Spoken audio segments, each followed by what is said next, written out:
स्वर्ग में और वैकुंठ में दोनों में अंतर है।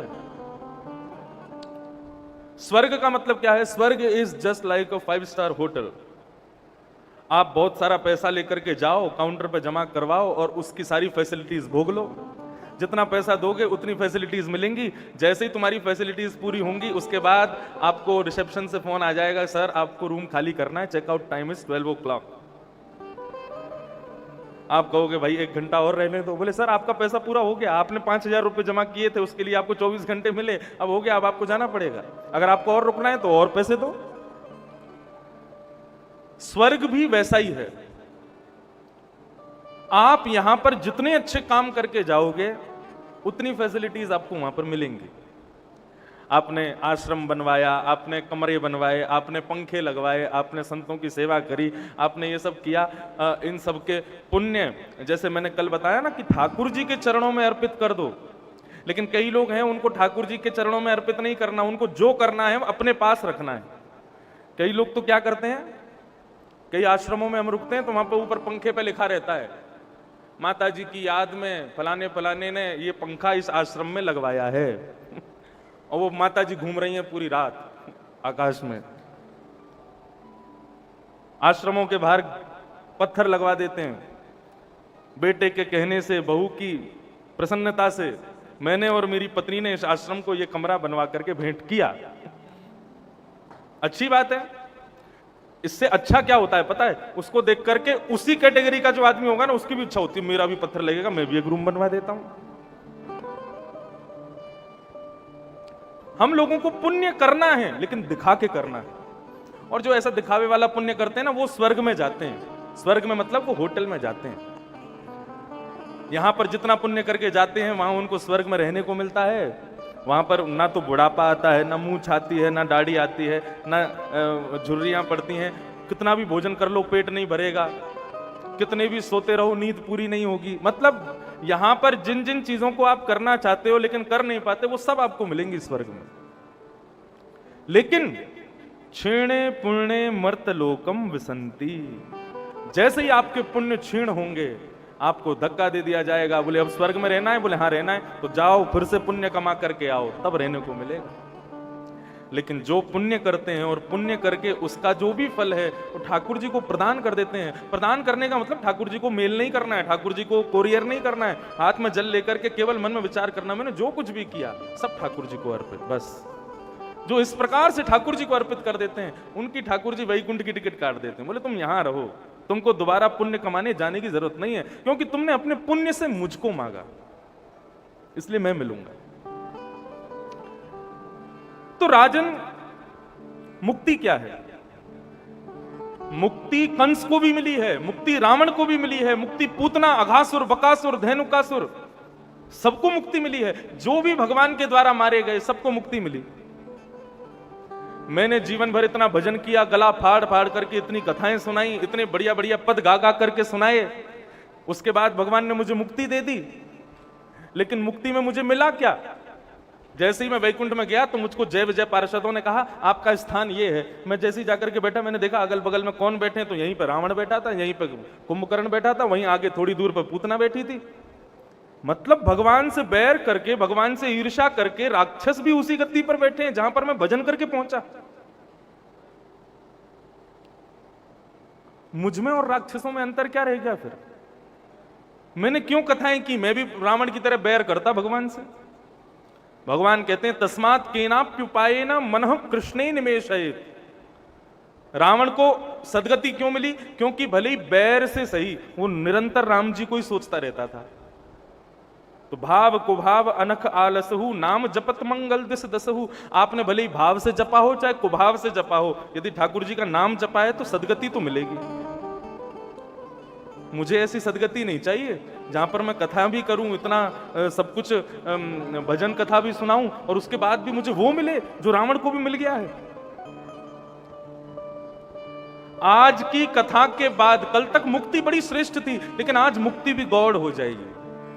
मुक्ति का मतलब क्या है? मृत्यु के बाद भगवत प्राप्ति, मृत्यु के बाद भगवान की प्राप्ति। लेकिन भक्ति क्या है? बोले जीते जी जीवित अवस्था में भगवान की प्राप्ति, ये भक्ति है। राजन, तुम मुक्ति नहीं मांग रहे हो। तुमको भगवान ने साधारण सी मुक्ति पाने के लिए बचा लिया मां के गर्भ में जाके। अरे ये मुक्ति बहुत आसान है। अंतिम श्वास तुम ले रहे होते उस समय यदि मैं आ जाता ना तो भी तुमको मुक्ति दिला देता। 7 दिन बचे हैं तुम्हारे पास, क्या तुम विचार नहीं कर रहे हो ये सारी व्यवस्थाएं क्यों हुई हैं? तुम्हारी रक्षा भगवान ने की, तुमको 7 दिन पहले पता चल गया कि तुम मरने वाले हो, सब कुछ तुम्हारे लिए व्यवस्थित हो गया, इतने संत आ गए, मैं आ गया, अभी भी तुम वही तुच्छ मुक्ति मांग रहे हो।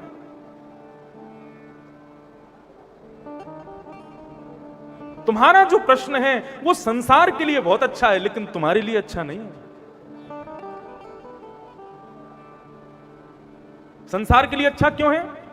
क्योंकि संसार के हर व्यक्ति की रक्षा भगवान ने गर्भ में जाके नहीं की। परीक्षित, हर व्यक्ति को 7 दिन पहले पता नहीं चल जाता है कि वो मरने वाला है। ये सब व्यवस्थाएं तुम्हारे लिए हुई हैं। तो इसका मतलब तुम मुक्ति मांगने के लिए यहां नहीं बैठे हो, तुम भक्ति मांगने के लिए बैठे हो।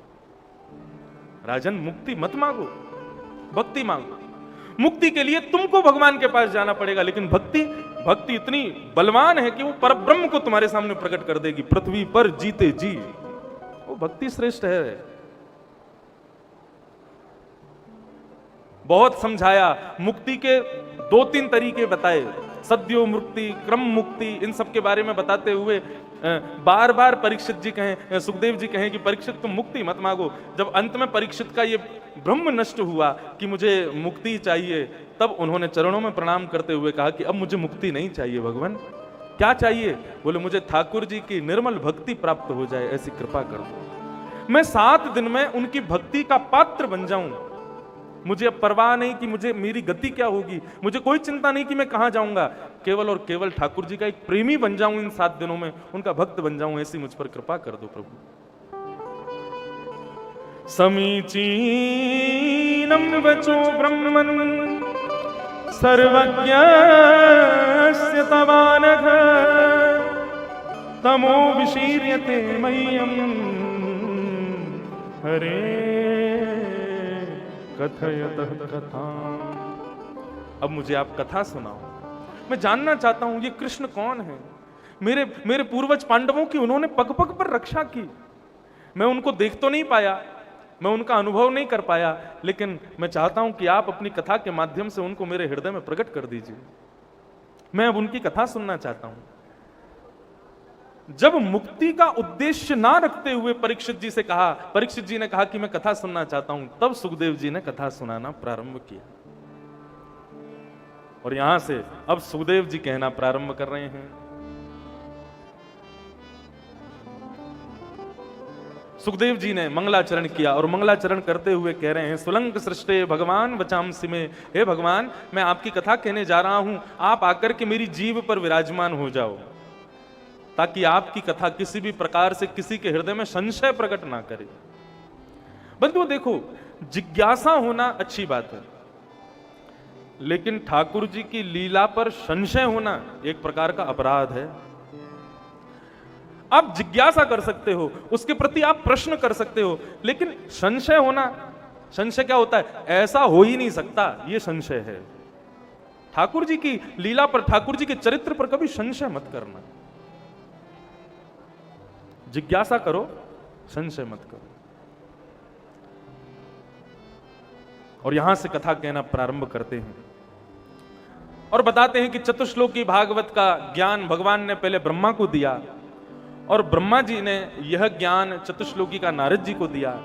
नारद जी ने यही ज्ञान वेदव्यास जी के द्वारा इसका विस्तारीकरण करवाते हुए पूरे विश्व को प्रदान किया।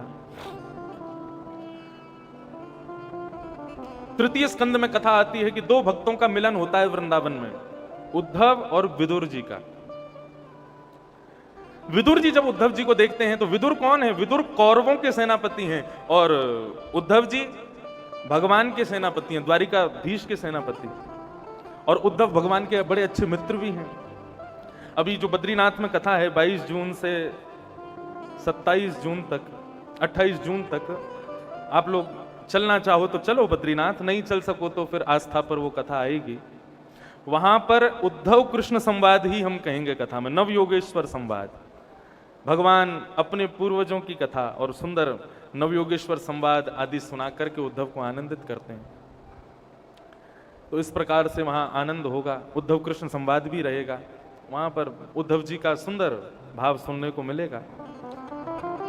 उद्धव जी को देख करके विदुर जी ने कहा, कथा सब आप लोग जानते हो, भगवान शांति दूत बन के आए थे। भगवान ने दुर्योधन से कहा कि 5 गांव दे दो 5 पांडवों को, लेकिन दुर्योधन ने कह दिया सुई के नोक के बराबर जमीन भी युद्ध के बिना नहीं दूंगा। इस बात से नाराज हो गए भगवान। भगवान बोले हम तेरे यहां भोजन नहीं करेंगे, हमारा भोजन तो विदुर जी के यहाँ है। और विदुर के यहाँ ठाकुर जी पहुंच करके वहां पर केले के छिलके खाते हैं, आनंद देते हैं विदुरानी को। विदुर जी जब पूछते हैं कि ठाकुर जी आप शांति संदेश लेके आए थे, वहां क्या हुआ? भगवान ने कहा दुर्योधन ने मेरी बात नहीं मानी। तो आप विदुर जी का भक्ति भाव देखिएगा। जैसे उनको पता चला कि दुर्योधन ने इनकी बात नहीं मानी, तो भगवान के जाते ही विदुर जी सीधे गए कौरवों के पास और कौरवों से जाके धृतराष्ट्र से जाकर के कह दिया कि तुमने भगवान का अनादर किया, उनकी बात नहीं मानी, अब मैं तुम्हारे साथ नहीं रहूंगा। और धनुष बाण छोड़ करके श्री विदुर जी महाराज चले गए। महाभारत युद्ध में विदुर जी नहीं थे। वास्तव में कौरवों की रक्षा कब तक हो रही थी? जब तक भक्त विदुर उनके साथ थे। भक्त विदुर के घर छोड़ते ही कौरवों पर काल का बादल मंडराने लगा। रावण की रक्षा तब तक हो रही थी जब तक विभीषण साथ में था। विभीषण के जाते ही रावण की उल्टी गिनती शुरू हो गई मृत्यु की। इसलिए बंधुओं, यदि परिवार में कोई वैष्णव है, कोई भक्त है, कई लोग मेरे पास में आते हैं, कई बच्चे भी आते हैं, हमारे स्कूल में तो मजाक उड़ाते ही हैं, हमारे कॉलेज में तो हमारे मजाक उड़ाते हैं भक्ति का, हमारे माता पिता भाई बंधु भी उड़ाते हैं कि पूरे दिन क्या भक्ति करता रहता है, पूरे दिन क्या ठाकुर जी के सामने बैठा रहता है। कभी नहीं करना। ठाकुर जी कृपा करके एक न एक वैष्णव को हर घर में भेजते हैं। अभी प्रहलाद जी का चरित्र आएगा तब नृसिंह भगवान खुद बताते हैं, एक घर में यदि एक भक्त हो जाए तो उससे कितनों का कल्याण होता है। भगवान नृसिंह बताते हैं। विदुर जी महाराज ने तत्क्षण त्याग कर दिया और आज पूरे तीर्थ यात्रा करते करते जब वृंदावन पहुंचे, वहां उनको उद्धव जी मिले। उद्धव जी को देखते ही उनको भगवान की याद आ गई। अरे उद्धव, तुम द्वारिकापुरी से आ रहे हो? बोले हाँ, द्वारिकापुरी से आ रहा हूं। मेरे द्वारिकाधीश कैसे हैं? मेरे कन्हैया कैसे हैं? उद्धव के नेत्रों से आंसू बहने लगे। अपने झोले में से ठाकुर जी की पादुका निकाल करके विदुर जी को दिखाते हुए कहने लगे, कृष्ण रूपी सूर्य अस्त हो गए, भगवान अपनी लीला पूरी करके चले गए। ये बात सुनते ही विदुर जी को मूर्छा आने लगी, रोने लगे। ठाकुर जी चले गए? बोले हाँ, ठाकुर जी की लीला पूरी हो गई। बहुत रोए विदुर। तब उद्धव जी ने उनको समझाया, विदुर तुमको पता है तुम कितने भाग्यशाली हो। क्यों? बोले भगवान अपनी लीला संवरण से पहले भागवत धर्म का उपदेश दे रहे थे मुझे, और तुम्हें पता है उपदेश देते हुए बार बार क्या कह रहे थे? क्या कह रहे थे? बोल रहे थे, उद्धव यदि मेरा विदुर यहां बैठा होता तो कितना आनंद आता। बार बार कह रहे थे मेरा विदुर भी यहां पर होता, उसको भी मैं थोड़ा भागवत धर्म सुनाता, कितना अच्छा लगता। तुमको याद करते करते भगवान ने अपनी लीला पूरी की। विदुर जी इतने आनंदित हो गए, बोले कि उद्धव, भगवान ने जो तुमको भागवत धर्म सुनाया है तुम मुझे सुना दो। उद्धव जी बोले, मुझे भगवान ने आज्ञा नहीं दी, भगवान ने मैत्री मुनि को आज्ञा दी है कि मेरा विदुर यदि तुमको कभी मिले तो उसको यह भागवत धर्म सुना देना। आप मैत्री मुनि के आश्रम जाओ। तब श्री विदुर जी मैत्री मुनि के यहां जाते हैं और उद्धव जी सीधे बद्रीनाथ चले जाते हैं। और यहां से अब तीसरा संवाद शुरू हो जाता है, उद्धव विदुर मैत्री मुनि का संवाद। आहा, विदुर जी महाराज प्रश्न करते हैं, और यह प्रश्न ऐसा प्रश्न है, यदि कल को भगवान तुम्हारे सामने प्रकट हो गए ना, तो थोड़ी देर तो आप उनकी आरती करोगे, सब करोगे प्रेम से, लेकिन थोड़ी देर यदि भगवान आपके संग बैठ गए तो आपकी जिज्ञासा होगी मैं भगवान से कुछ पूछ लूं। तो ये प्रश्न लगभग ज्ञानी लोग भगवान से जरूर करेंगे। क्या प्रश्न है? ध्यान से सुनो। विदुर्वाच सुखाय कर्माणि करोति लोको न ते सुखम मान्यदुपारमं वा विन्देत भूयस्तदैव दुःखं यदत्र युक्तं भगवान वदेन्नः। मैं प्रश्न करना चाहता हूं भगवान, ध्यान से सुनिएगा सब लोग। इधर देखो, इधर देखो, एकाग्र चित्त से बैठो। हम लोग कर्म क्यों कर रहे हैं? आप सब उत्तर क्या दोगे? धन कमाने के लिए, घर बनाने के लिए, इसके लिए, उसके लिए। लेकिन एक शब्द कहा जाए तो सुख के लिए। हम कर्म करते हैं केवल सुख की प्राप्ति के लिए। लेकिन नते सुखम्मान यदुपारमं वा, इतने परिश्रम के बाद, इतने श्रम के बाद भी सुख मिलता नहीं है।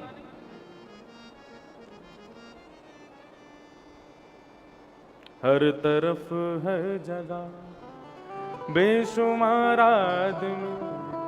अच्छा, ये जगजीत सिंह की गजल है।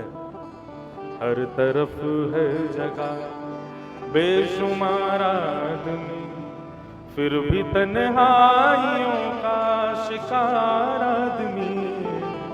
हर तरफ है जगह बेशुमार आदमी। मैं ये जो पंक्ति है ना गजल की, कथा में गाता हूं, रोज सोचता हूं आज पूरी सुनूंगा, आज तक नहीं सुन पाया, लेकिन इतने अच्छे शब्द हैं इसके।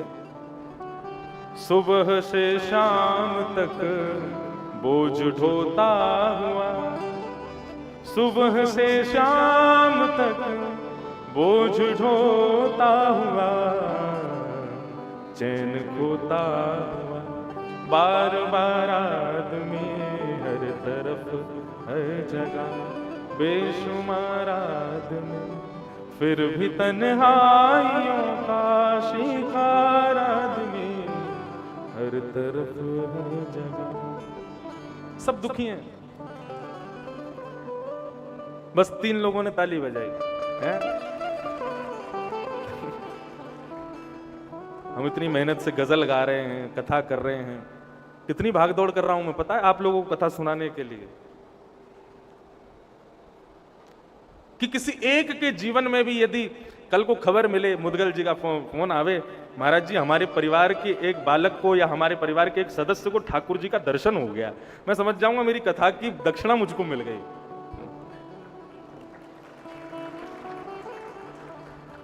हम पुजारी हैं, हम ठाकुर जी को सजा सकते हैं, लेकिन पुजारी उतने भाव से ठाकुर जी को नहीं देखता जितने भाव से दर्शनार्थी देखता है।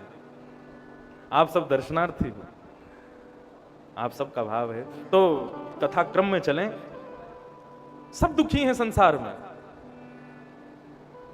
दीन कहे धनवान सुखी, धनवान कहे सुख राजा को भारी, राजा कहे महाराजा सुखी, महाराजा कहे सुख इंद्र को भारी, इंद्र कहे चतुरानन को सुख, ब्रह्मा कहे सुख विष्णु को भारी, तुलसीदास विचार कहे हरि भजन बिना सब जीव दुखारी। हम सब एक दूसरे को ही सुखी समझते हैं, हर व्यक्ति का यही नियम है। आपको लगता होगा ये व्यास जी बहुत सुखी हैं, कुछ करते धरते हैं नहीं है, पूरे दिन सोते रहते हैं, 4 घंटा कथा सुनाते हैं, उसके बाद इनके अत्ते पते नहीं रहते, और बढ़िया इनसे ज्यादा सुख किसका। जहां जाते हैं सब इनको प्रणाम करते हैं, माला पहनाते हैं, दक्षिणा देते हैं, सब कुछ बढ़िया है इनका। ऐसा जीवन होना चाहिए। मुझे लगता है आप लोग बड़े सुखी हो। क्यों? रात रात भर पढ़ना नहीं पड़ता, लोगों के ऐसे तीखे तीखे सवालों के उत्तर नहीं देने होते। और यहां तो चलो छोटे रूप में कथा है, विशाल कथा होती है, 5000 आदमी बैठे हैं। अब आपको 5000 आदमी को बांध करके रखना 4 घंटे। एक भी यदि उठ के जाता है ना तो मन में इतना कष्ट होता है, मैंने कुछ गलत बोल दिया जो इसका मन नहीं लग रहा, उठ के जा रहा है। हमको लगता है ये लोग कितने सुखी हैं, इनको कुछ करना नहीं पड़ता, बढ़िया बैठ के कथा सुनते हैं, बीच में पानी भी पी लेते हैं। 4 घंटा पानी भी नहीं पीते। हाँ, कभी ऐसे बैठ जाएंगे, कभी ऐसे बैठ जाएंगे। आप सोफे पे बार बार जब अपने पैर बदलते हो ना, मुझे बड़ी चिढ़ होती है, क्योंकि मैं एक ही आसन में बैठा हूं। कई लोग तो बीच बीच में चाय भी पी लेते हैं, सबका चलता है। तो मुझे लगता है ये लोग बड़े सुखी हैं। हर व्यक्ति को लगता है कि उसके सामने जो व्यक्ति खड़ा है ना वो उससे ज्यादा सुखी है। लेकिन तुलसीदास विचार कहे हरि भजन बिना सब जीव दुखारी। सब दुखी हैं, भगवान का जो भजन नहीं करते सब कष्ट में। मुख्य विषय पर आते हैं। क्या कह रहे हैं श्री विदुर जी महाराज कि हर मानव को सुख चाहिए और सुख के लिए ही वो दिन रात मेहनत करता है। लेकिन सुख तो केवल जैसे भयंकर गर्म लू चलती हो तो उस भयंकर गर्म लू में कभी कभी यदि ठंडी हवा आपको लग जाए तो एक क्षण के लिए छूने वाली ठंडी हवा हमको कितना खुश कर जाती है। हाय हाय कितना बढ़िया लगा, क्या बढ़िया, अभी ठंडी हवा आई थी थोड़ी सी, ऐसे ही हमारा जीवन है, दुख लगा ही रहता है, लगा ही रहता है, बीच में सुख केवल एक ठंडी हवा की तरह छू के चला जाता है, फिर से दुख आ जाता है। जब सुख जीवन में है ही नहीं तो फिर हम कर्म कर क्यों रहे हैं? हम संसार में लगे हुए क्यों हैं? भगवान ने जब कर्म के बदले सुख देने का वादा दिया है तो फिर भगवान सुख देते क्यों नहीं है? ये मेरा प्रश्न है आपसे। सुख क्यों नहीं मिलता मानव को? तो बंधुओं देखो एक मेरी बात, भगवान गीता में इसका उत्तर देते हैं। भगवान गीता में कहते हैं कि मानव ने फल ही गलत सोच लिया है। फल ही गलत सोच लिया है मतलब ऐसा करूंगा तो ऐसा मिलेगा, ऐसा मिलेगा, वो वस्तु तुमने गलत सोच रखी है। भगवान कहते हैं कर्म के बदले सुख मिलेगा, ऐसा निश्चित नहीं है। मानव को सुख चाहिए भी नहीं। मानव को क्या चाहिए? बोले शांति चाहिए मानव को, क्योंकि कई बार अति सुख भी हमको सहन नहीं हो पाता।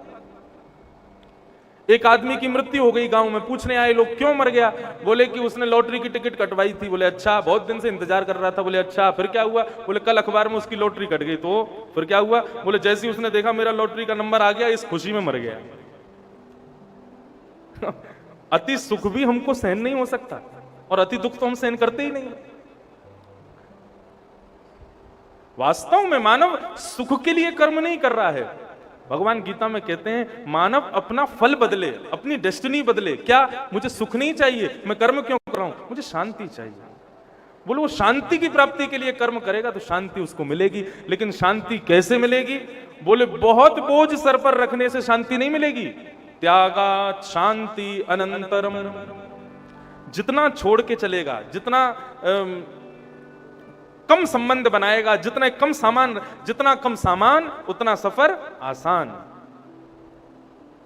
इसलिए इस जीवन के सफर में चलो, लेकिन बहुत सारा बोझ अपने सिर पर लेकर के मत चलो। धीरे धीरे सब चीजों को छोड़ते रहो, उनका त्याग करते रहो।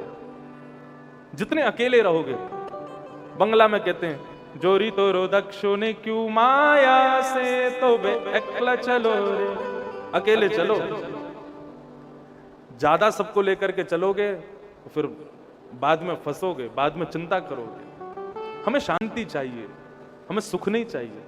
कर्म के बदले सुख मिलेगा, लेकिन वह कर्म भी त्याग युक्त कर्म हो।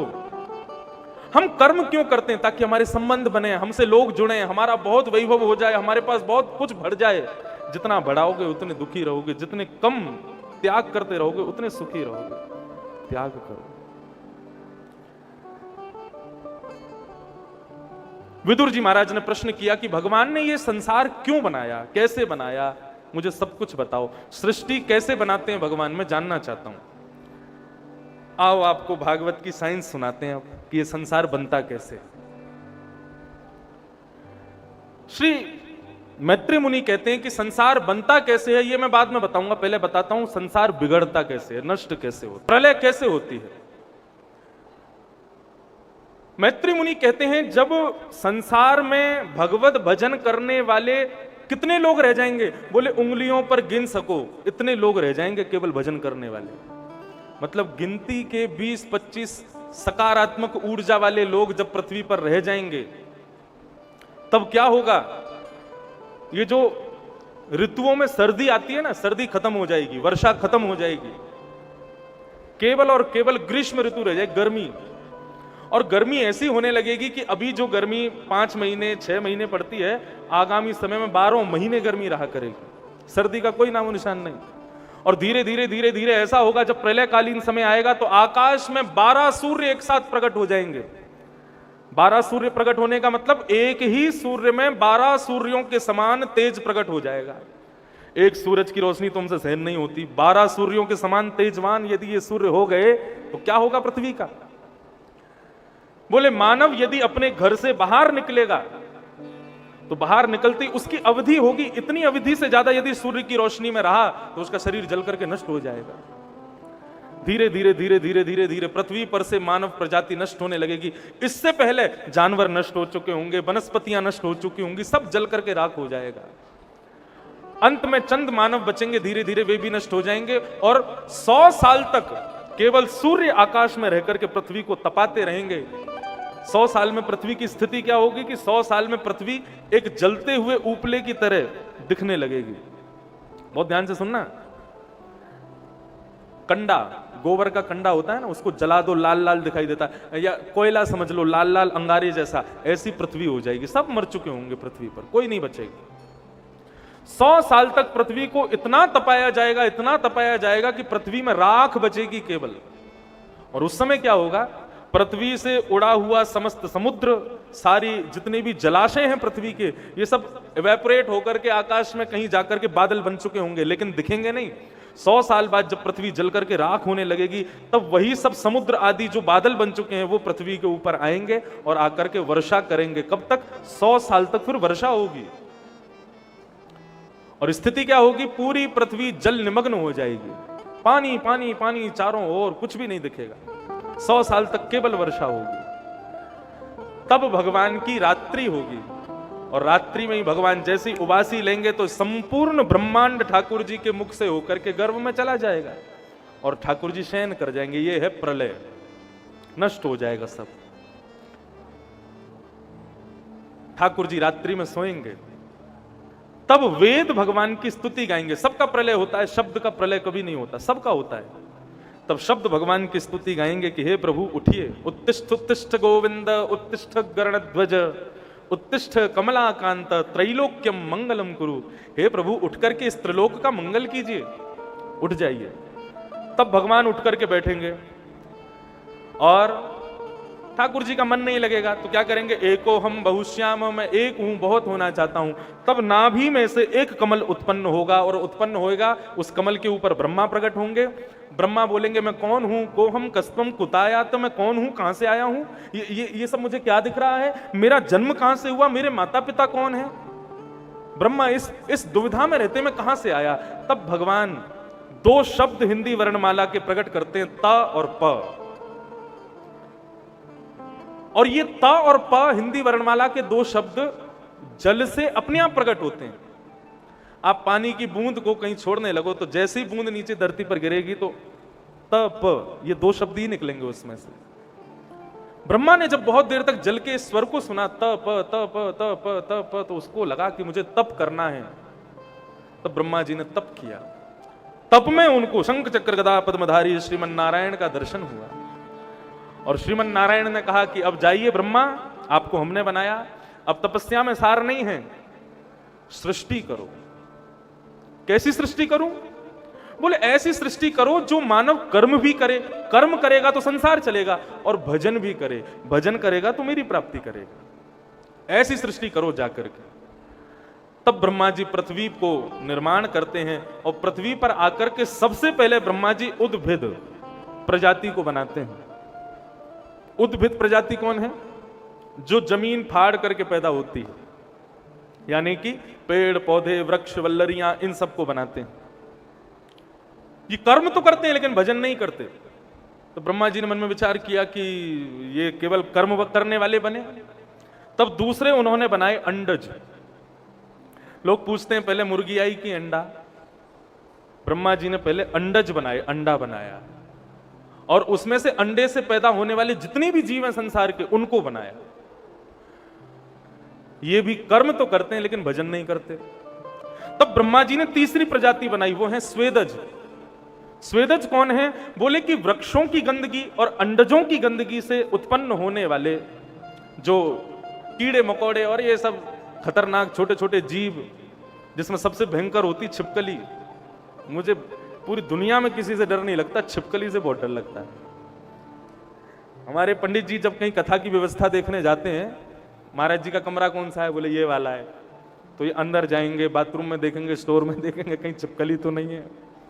और मैं भी जब आता हूं ना, उस दिन भी जब आया था, तो आते ही पहले बहुत देर खड़ा रहूंगा कमरे में, सब पर्दे झाड़ के देखो कहीं खिड़की में नहीं हो। अगर वो दिख गई मुझको रात में तो सो नहीं सकता मैं पूरी रात। सब लोग कहेंगे महाराज जी ऊपर ही तो बैठी है, नीचे थोड़ी आ रही। मैंने कहा क्यों बैठी है, चली जाए यहां से, मैं नहीं देख सकता। अब होगा कोई पूर्व जन्म का डर, एक भय है, सबसे भय निकल जाए। सांप से भी नहीं लगता मुझे, लेकिन पता नहीं छिपकली से डर लगता है। तो ये सब कौन कहलाते हैं? ये सब कहलाते हैं स्वेदज। कौन कौन बन गए? उद्भिद बन गए, अंडज बन गए, स्वेदज बन गए। और उसके बाद ब्रह्मा जी ने बनाए जरायुज, जो जरा में लिपट करके जन्म लेते हैं, यानी कि गाय, भैंस, जिब्रा, जिराफ, और कौन है, शेर, हाथी, बाघ, सूकर, कुकर, ये सब बनाए। स्वेदज में पशु पक्षी भी आते हैं, इससे पहले जो बताए थे। जरायुज में इन सब का जन्म हुआ। इन सबको बनाते बनाते बनाते ब्रह्मा जी थक गए, बोले कि मैं क्या करूं, मुझसे वो कृति क्यों नहीं बन रही है जो कर्म भी करे और भजन भी करे। तब उन्होंने भगवान का स्मरण किया। तब भगवान ने 4 श्लोकों में भागवत उनको सुनाई, अहमेवा समेवाग्रे, उनको सुनाई। और सुना करके कहा कि ब्रह्मा, इन चतुश्लोकों का पुरुषचरण करो, 1,00,000 बार इसका जाप करो। तब ब्रह्मा जी ने चतुश्लोकी भागवत का जप किया। और उसके बाद जब उन्होंने निर्माण करना प्रारंभ किया, तब जाकर के मानव का निर्माण हुआ। और जैसे ही मानव का निर्माण हुआ, ब्रह्मा जी सबको ले जाते थे सैंपल, भगवान को दिखाते थे, ये चलेगा। भगवान बोले ये कर्म करता है, भजन कहां करता है। सबको भगवान फेल कर देते थे। लेकिन जैसे ही मानव को लेकर के गए, भगवान देख करके प्रसन्न हो गए, वाह ब्रह्मा, ये कर्म भी करेगा, भजन भी करेगा। भगवान बोले, मैंने प्रसन्न होकर के इसको कुछ देना चाहता हूं जो मैंने किसी को नहीं दिया। क्या? बुद्धि। इसको मैं बुद्धि देता हूं। तब मानव को भगवान बुद्धि प्रदान करते हैं। और सबसे पहले मानव के रूप में इस पृथ्वी पर किसका जन्म हुआ? सनक सनंदन सनातन सनत कुमार। वैसे तो स्वयंभू मनु सबसे पहले मानव माने जाते हैं, लेकिन ब्रह्मा जी ने सबसे पहले किसको बनाया? सनक सनंदन सनातन सनत कुमार। ये 4 ये भगवान के प्रथम अवतार माने जाते हैं। चारों से ब्रह्मा जी ने पूछा, मैंने तुमको क्यों बनाया बच्चों?